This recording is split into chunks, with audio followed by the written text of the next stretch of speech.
In this video, I'm going to show you how to create a contact group in Thunderbird.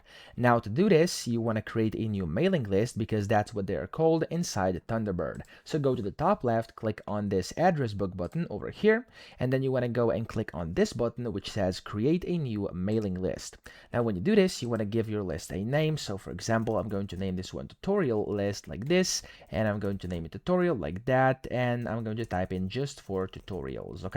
Like that. Now in here, you want to go and type email addresses you want to add in here and then click on the OK button, okay? So as you can see here inside my personal address book, I now have this a tutorial list over here. And of course, you could go and of course go here and basically find your specific person. So for example, this one, and you can then go and drag and drop it into that, of course, tutorial list. So I'm going to go and drag it into here. And as you can see, if I now open it, there we go. It's now in here. You could also go and of course add people while clicking on it, and you can go and basically add them like that or like that up here. So just click add a contact in here or just drag and drop them. That's also going to work, okay? So that's how to do this. I hope this video helped you out. If it did, please subscribe to the channel and help me out as well.